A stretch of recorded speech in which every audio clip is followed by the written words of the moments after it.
آج ہم بات کریں گے برکینا فاسو کے صدر ابراہیم تراورے کے غیر معمولی منصوبے کی، جس نے دنیا بھر کے ماہرین کو حیران کر دیا ہے اور ایک بڑی بحث چھیڑ دی ہے۔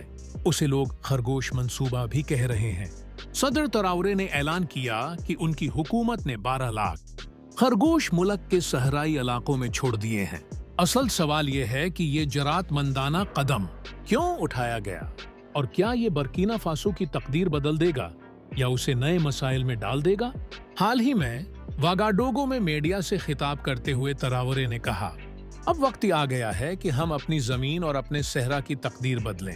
یہ اعلان سنتے ہی دنیا بھر میں حیرت اور تنقید کا طوفان کھڑا ہو گیا۔ کچھ نے اسے ایک انقلابی ماحولیاتی منصوبہ قرار دیا تو کچھ نے اسے فطرت کے ساتھ خطرناک کھیل کہا، لیکن تراورے پراعتماد رہے اور اسے سبز انقلاب کی شروعات کہا۔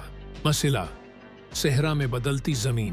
برکینا فاسو کے شمالی علاقے طویل عرصے سے خشک سالی، ریت کے طوفان اور صحرا زائی کے شکار ہیں۔ زرخیز کھیت بنجر ہو گئے ہیں، زمین سخت ہو چکی ہے اور لوگ پانی اور روزگار کی تلاش میں شہروں کی طرف ہجرت کر رہے ہیں۔ اگر یہ سلسلہ نہ رکا تو آنے والی دہائیوں میں ملک کا بڑا حصہ غیر آباد ہو سکتا ہے۔ عام طور پر زمین کو دوبارہ زرخیز بنانے کے لیے مہنگی زرعی مشینری، ٹریکٹر اور بھاری اوزار استعمال ہوتے ہیں، لیکن یہ طریقے لاکھوں ڈالر کا خرچ مانگتے ہیں، جو برکینا فاسو جیسی کمزور معیشت کے لیے ممکن نہیں۔ تراورے اور ان کی ماہرین کی ٹیم نے ایک فطری حل سوچا۔ خرگوش فطری طور پر زمین کھودتے ہیں اور سرنگیں بناتے ہیں۔ یہ سرنگیں زمین میں ہوا اور نمی پہنچنے دیتی ہیں، جس سے سخت اور بنجر زمین نرم اور زرخیز ہو جاتی ہے۔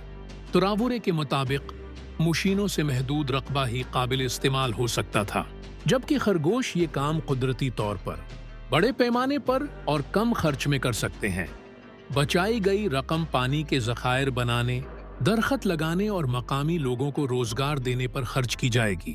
یہ منصوبہ صرف ماحولیاتی نہیں بلکہ معاشی اور سماجی پہلو بھی رکھتا ہے۔ ہزاروں نوکریاں پیدا ہوں گی تاکہ خرگوشوں کی دیکھ بھال، پانی کے نظام کا انتظام اور نئے پودوں کی نگرانی کی جا سکے۔ بعد میں مقامی دیہاتی اسی زمین پر کھیتی باڑی کریں گے اور ان کی پیداوار کا کچھ حصہ حکومت قومی خوراکی ذخائر کے لیے خریدے گی۔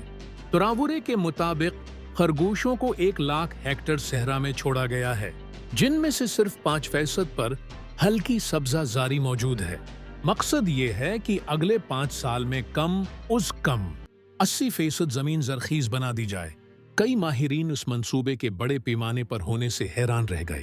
کچھ بین الاقوامی تجزیہ کاروں نے اسے سیاسی ڈرامہ کہا، مگر برکینا فاسو کے عوام نے اسے امید کی کرن قرار دیا۔ ان کے لیے یہ صرف ماحولیاتی اقدام نہیں بلکہ بقا کی جنگ ہے۔ تراورے پر یقین ہے کہ یہ منصوبہ بارش کے پانی کو زیادہ دیر تک زمین میں روک سکے گا، زیر زمین پانی کی سطح بلند ہوگی اور خشک کنویں دوبارہ بھرنے لگیں گے۔ ان کا خواب ہے کہ یہ علاقے مستقبل میں پھل، سبزیاں اور چارہ پیدا کریں اور ملک غذائی خود کفالت کی طرف بڑھے۔ یہ منصوبہ عوامی شمولیت پر بھی مبنی ہے۔ مقامی دیہاتیوں کو ذمہ داریاں دی گئی ہیں۔ کچھ خرگوشوں کی دیکھ بھال کریں گے، کچھ پانی کے ذخائر کی نگرانی کریں گے اور کچھ نئے اگنے والے پودوں کی حفاظت کریں گے۔